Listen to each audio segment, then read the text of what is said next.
Hello everyone! Welcome back sa aking YouTube channel. For today's video, may isi-share ako sa inyong earning application na kikita ka ng 5,000 to 20,000. Ang earning application na ito ay Happy Black. Pinapa-review po ito ni GV7, mataas po yung username niya pero pinapa-review niya po ito kung legit ba or fake. So kung ikaw ay nakapag-install ng ganitong earning application, ang video ito ay para sa iyo. So ang gagawin ko po ngayon ay magla-live cash out ako at i-review natin kung legit nga ba ito or fake. Kaya panoorin mo ito hanggang sa dulo. So yan, wag na natin patagalin pa, itap na natin ang Happy Black.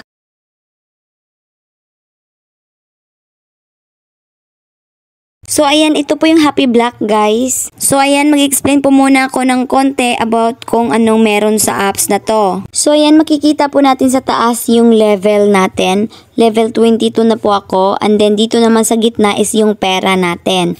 Ito po yung pera na makukuha natin sa paglalaro sa apps na to. Dito naman sa right side is withdraw. Dito mo lang itatap kung gusto mo nang mag-withdraw. Ito naman pong wheel. May makukuha po kayo dito na pera. Pero may condition po. Yung condition is mag-i-eliminate ka po ng 30 times dito. Yung pag-i-eliminate po is dito po sa paglalaro nyo na po. So yan namang task rewards guys. May makukuha po kayong pera dyan. Sa pamamagitan ng pag-i-eliminate ng madaming beses dito. So ayan, ito po yung score ko. So dito naman po sa gilid may dalawang sign po. Ito pong unang sign na parang may arrow, dalawang arrow. Yan po ata ay reset or rearrange. Yan namang pangalawang sign guys, kung nagkamali po kayo ng pagkalagay ng box, kung gusto niyo pong kunin, yan po yung itatap ninyo. So ayan, itatry na po nating laruin ito. Simple lang po yung gagawin dito guys, kasi kukumplituhin nyo lang po yung mga box dito na nakaline po. Mapa horizontal man or vertical. For example dito, ito, isa na lang po yung kulang na box, kailangan nyo po tapusin yan. Bago po ito ma-eliminate.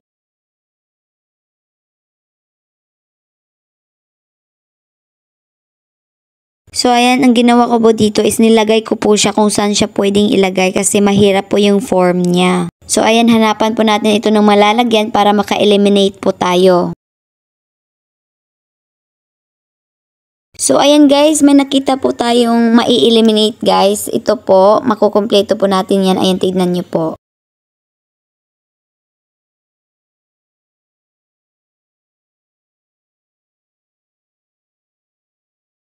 So, ganun lang po yung gagawin guys. So, ayan, try pa natin mag-eliminate guys. So, ayan, may nakita na naman po tayong makokompleto natin at mai-eliminate. So, yun po guys, ganun lang po siya kasimpleng laruin. So, mag-eliminate pa po tayo ng madami.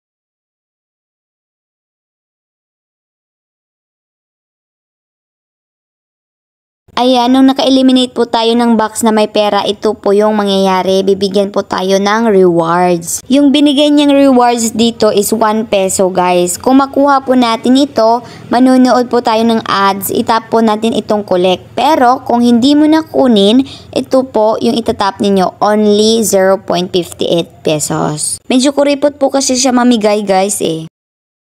So ayan guys, doon na po tayo sa withdraw. So ayan, nakikita nyo po yung balance ko is 5,265 pesos pa lang po. So yung mga amount na pwedeng i-cash out po dito is 5,000 to 20,000. So na-reach ko po yung 5,000. Pero bago po natin ma-cash out yung 5,000 pesos, meron pong condition dito sa baba. Yung unang condition niya po dito is mag-check-in ka po ng 5 days. Ayan, ipapakita ko po sa inyo. So ito po yung unang condition guys, log in 5 days and eliminate 150 times each day. Kada araw po ng 5 days, mag-eliminate ka po ng 150 doon sa mga box. Dito po sa akin, 1 more days na lang po and then nung natapos ko po ito, another condition na naman. So ito po yung pangalawang condition po, reach level 30. So nakikita nyo po kanina na level 22 pa lang po ako. Kung nagtatanong po kayo kung bakit hindi ko pa po na-reach yung level 30, kasi po guys, mahirap po siyang i-reach. Nung na-reach ko po yung level 21, 2 weeks po ako naglalaro bago ko po na-reach yung level 22. Pero guys, try po natin i-cash out kahit hindi natin nasusunod yung condition. So ayan, itap po natin yung withdraw now. So ayan guys, ito po yung mga payment method niya guys. GCash, DragonPay, GrabPay. Since GCash po yung pinili natin, yung ilalagay po natin dito is number ng ating GCash account. So ayan, siguraduhin nyo pong tama yung number na nilagay ninyo and itap na po natin yung start making money. So ayan guys, hindi po natin siya na-cash out. Kailangan po talagang sundin yung condition niya. So guys, ang masasabi ko po sa review ito, hindi po siya legit na earning application. Hindi naman po ako 100% sure na hindi po siya legit, pero feel ko po talaga na hindi siya legit. Madami pong red flags sa earning application na to guys. First po dito is yung connecting. Magko-connecting po siya kahit malakas yung internet connection mo. Second po is yung pera. Kunti lang po siya mamimigay dito. Yung task reward po nakalagay is 200 pesos pero nung nakuha mo po is 1 peso lang pala. Last po yung conditions.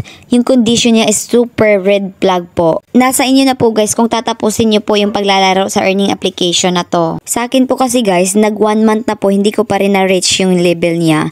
So para po talaga sa akin is fake po itong earning application na to. Huwag niyo na pong aksayahin yung oras ninyo dito guys. Yun lang po guys. Sana nakatulong po ako sa inyo. Don't forget to subscribe and click the notification bell para updated ka pa rin sa mga susunod kong i-post na mga videos. God bless you all!